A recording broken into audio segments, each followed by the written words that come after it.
Film dokumenter yang menceritakan kasus kopi sianida pada 2016 silam masih viral dan menjadi perbincangan panas di media sosial dan hiburan.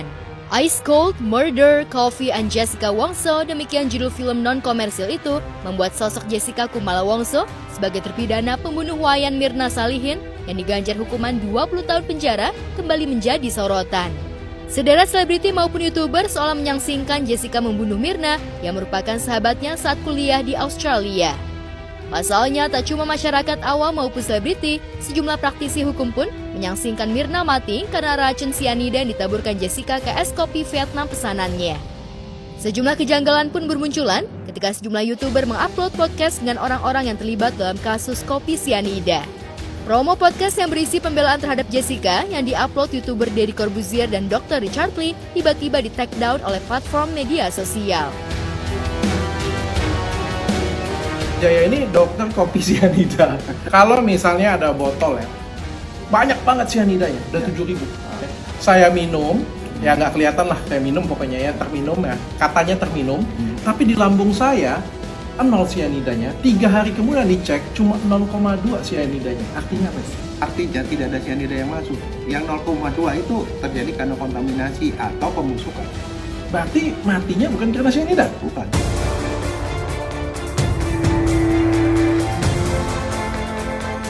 Setelah 7 tahun kejanggalan-kejanggalan kasus kopi sianida yang selama ini hanya dikuak oleh kuasa hukum Jessica, Otto Hasibuan, kini diumbar oleh sejumlah pihak yang terpanggil untuk menegakkan hukum Indonesia.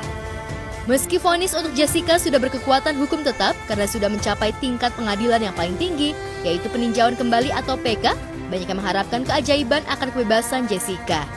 Seorang anak bangsa dihukum di negerinya sendiri tanpa alat bukti yang cukup. Jessica Kumala Wongso merajut hukum Indonesia. Demikian salah satu teaser yang mencetak viral karena menampilkan kondisi terkini Jessica saat sedang merajut di sel penjara.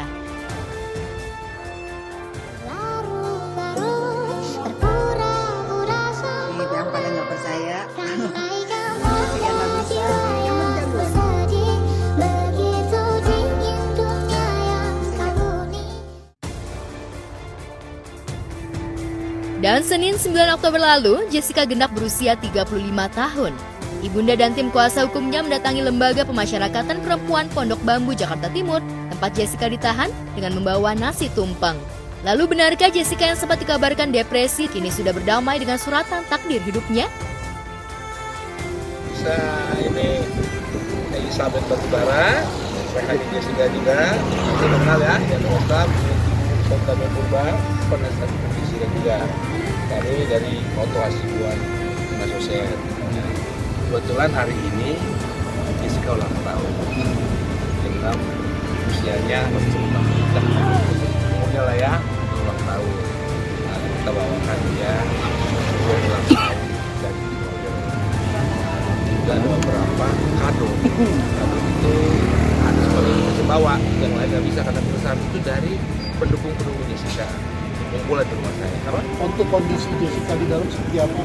Kalau Jessica kondisinya tetap stabil ya, lebih stabil seperti yang waktu dia sidang, sama beratnya 51, beda waktu masih di Polda masih ya.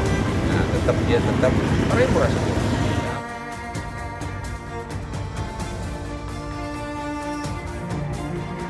Di ulang tahunnya yang ke-35, Jessica Wongso banjir doa. Pengacara Hotman Paris yang dulu berseberangan dengan Otto Hasibuan kini terang-terangan mendukung Jessica. Umat Ulta Dinda, bahagia itu dalam dirimu. Belum tentu orang bebas di luar penjara hidupnya bahagia. Cari kesibukan di penjara. Hotman sendiri tidak tahu apa kamu bersalah atau tidak. Tidak ada yang tahu. Tapi menurut Undang-Undang Pasal 183 KUHP, apabila belum cukup bukti, maka hakim harus bebasin. Demikian ucapan selamat dari Hotman Paris. Hakim yakin Jessica bersalah karena kenapa dia buru-buru pesan kopi padahal temannya belum datang. Sama, Hotman juga sering begitu. Janji sama orang untuk menghemat waktu, saya pesan kopi juga termasuk untuk teman yang akan datang. Jadi kalau memang itu adalah hanya suatu kemungkinan pandangan, selalu ada two side of the story. selalu ada dua kemungkinan. Gue mau ngebahas kenapa menurut gue si Jessica ini bersalah, oke? Yang kalau menurut gue ini lumayan aneh adalah ketika si Myrna kolaps ya, dia pingsan gitu. Terus kan ada si Hani, kalian ingat kan ada Hani yang temennya itu, yang sama Myrna ya. Nah si Hani itu minta tolong untuk gimana dong lu cari bantuan gitu kan, lu cari tahu nih pertolongan pertama gimana. Dan jawaban Jessica adalah apa? Nggak ada kuota. Dan dia nggak panik sama sekali. Dan menurut gue itu adalah aneh aja, itu perilaku yang aneh gitu. Ketika lu lihat temen lu kolaps, terus jawaban lu nggak ada kuota, ya seenggaknya lu usaha dong, ya nggak, lu ke meja sebelah atau apa gitu. Lu lihat temen lu kolaps loh, dan dia tuh cuma kayak tenang aja, cuma kayak ya udah gue nggak ada kuota. Dari kalangan selebriti, selamat ultah dari Baim Wong untuk Jessica Wongso mencuri perhatian warganet. Suami Paula Verhoeven ini menulis, "Gak tahu kenapa, pengen posting ini, jujur saya belum nonton dokumenternya, tapi apa yang ada di hati saya harus ngelakuinnya. Dan hari ini saya posting ini. Selamat ulang tahun Jessica, walaupun kita nggak kenal, apapun yang terjadi, saya dan keluarga mendoakan yang terbaik untuk Jessica. Happy birthday ya." Jadi Jessica ya, berharap minta kepada teman-teman seluruh warganet, kita tolong mohon doanya supaya bebas dan juga sehat, dan supaya segera dibebaskan. Peristiwa yang mengharukan ya, karena bagaimanapun juga dia manusia, dia juga punya keluarga, punya hati, punya nurani, punya perasaan, di mana hari ulang tahunnya ya dia layaklah merayakan dengan orang-orang terdekat, meskipun tempatnya harus terbatas dulu di tempat tersebut. Ya, opini publik soal terbalik dengan peristiwa 7 tahun lalu, di mana Edi Darmawan Salihin, ayah Myrna, banyak mendapat dukungan publik. Kini, Edi Darmawan dikecam sebagai orang dibalik rekayasa kriminalisasi hukum terhadap Jessica, diduga demi asuransi dan kepentingan pribadi. Itu justru Om turun hari ini keluar karena udah mabok nih, ya. Kita ketipu sama Netflix, makanya mohon izin minta maaf Om kalau ada kesalahan bicara, salah action di situ, tapi Om ketipu. Sebabnya dia cuma so jago, orang sakit jiwa so jago. Dia mau nunjukin Kristi bahwa dia bisa bunuh orang dengan racun, karena dia juga mau bunuh si itu intinya, mau bunuh si Kristi itu. Nah, Myrna ketiban sial, temen yang pertama dihubungin dan temen yang pertama diracun. Dukungan dari berbagai kalangan untuk kebebasan Jessica terus berdatangan. Namun banyak pula yang mengecam euforia sebagian masyarakat mendukung Jessica karena hal itu dilakukan setelah film dokumenter tentang kopi sianida beredar. Sebagian masyarakat dituding lata dan terpengaruh oleh opini pihak-pihak terkait. Pasalnya, kasus Jessica sudah ingkrah hingga tingkat PK dan penegak keadilan memutuskan Jessica bersalah melakukan pembunuhan berencana terhadap Myrna. Pengadilan sudah ketok palu, hukuman sudah dan sedang dijalankan. Nah, cuman kita nggak tahu nih, misalnya timbul pertanyaan apabila muncul bukti-bukti baru, ini arahnya mau kemana? Gue adalah orang yang ngikutin banget tuh pas zaman heboh-hebohnya, jadi gue nontonin tuh sidang-sidangnya, dan gue adalah orang yang setuju dengan keputusan dari sidang tersebut. Dan terlepas dari terbukti atau ada atau tidaknya sianida begitu ya, tapi kenyataan bahwa dia menghilangkan celananya itu aneh ya. Jadi dia tuh suruh pembantunya sampai ke rumah ya, pembantunya itu disuruh buang celananya yang dia pakai untuk hangout. Dan gue inget banget pas zaman-zaman sidang itu dari penyelidik itu bener-bener nyariin celana ini, karena celana ini adalah barang bukti juga kan, tapi nggak ketemu. Jadi dia tuh alasannya kalau nggak salah celananya robek apa itu. Tapi kan siapa anjir yang buang celana robek, ya jahit aja gitu. Lagian bisa pas banget gitu loh, langsung begitu pulang hangout sama dia tuh dibuang.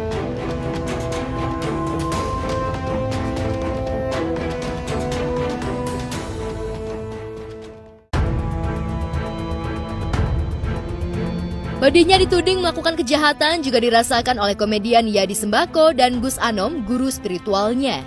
Yadi dan Gus Anom dilaporkan oleh atas dugaan penipuan dan penggelapan uang senilai 198 juta.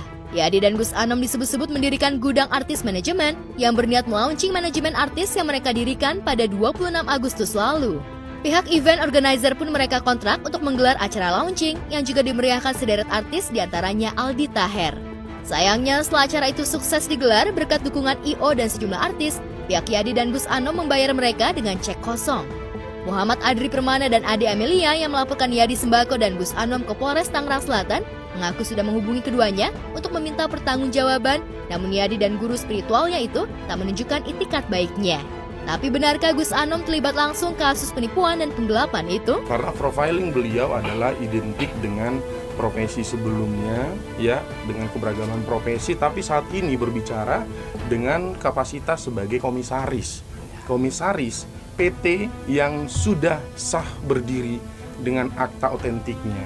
Dan beliau adalah komisaris, Pak Yadi Sembako adalah selaku direktur. Nah, jadi kita harus sampaikan bahwa secara pertanggungjawaban PT itu sebenarnya adalah direksi. Itu bukan kata saya, bukan kata beliau, tapi adalah kata undang-undang. Gitu. Jadi jika Pak Yadi memang untuk meluruskan dalam hal ini bisa dikatakan kami mewakili lah. Kenapa? Karena tidak terpisahkan antara direktur dengan komisaris. Saat ini sebenarnya kita bukannya mau dan tidak mau membereskan, tapi masalahnya sudah genderang, sudah dimulai. Ya, dengan membuat laporan polisi, ya berarti kami juga tinggal diam. Berarti kami juga bisa melaporkan dengan laporan balik pencemaran nama baik. Ya, kenapa? Karena menyatakan sebagai penipu. Kamu lapor polisi silakan, tapi di blow up dan penipuan, ya disakit, keluarganya marah semua, seakan-akan bagaimana ini kok jadi begini. Saya diminta tanggung jawab loh, kita tanggung jawab artinya apa? Dalam pasal PT yang disebutkan oleh pengacara saya. Saya mengerjakan event yang diminta oleh mereka dan diberikan cek kosong. Pembayaran cek itu diberikan kan seminggu sebelum acara. Cuman tanggal tertera itu 25 Agustus. Jadi aku baru bisa cairin ke bank itu tanggal 25 Agustus. Ternyata pas aku cek itu tidak bisa dicairkan. Jadi tanggal 25 itu aku langsung ketemu dengan mereka, Gus Anom, Yadi Sembako dan Taufik.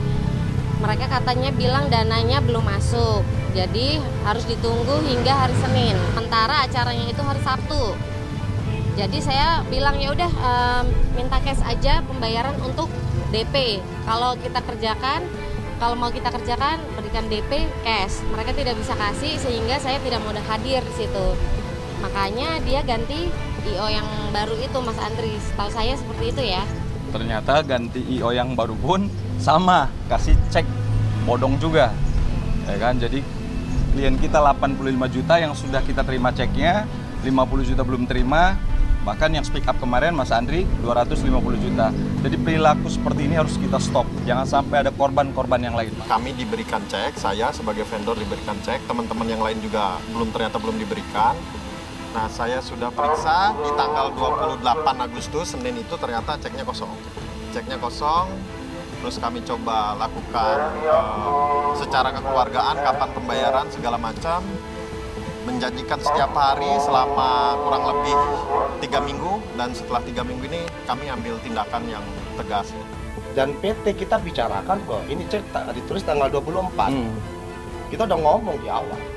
Coba tukarkan, kalau belum ya sudah. Iya, udah disampaikan di awal. Ya, nah, sudah di awal dong. Sudah ngomong dong, ya udah jalankan dulu ya. Dan kita kekeluargaan acara berjalan lancar kok. Kalau dia mau bilang penipuan, tahu cek kosong kenapa diteruskan? Harusnya keluargaan aja, ayo gimana rembukan yang enak gitu. Yadinya sakit juga.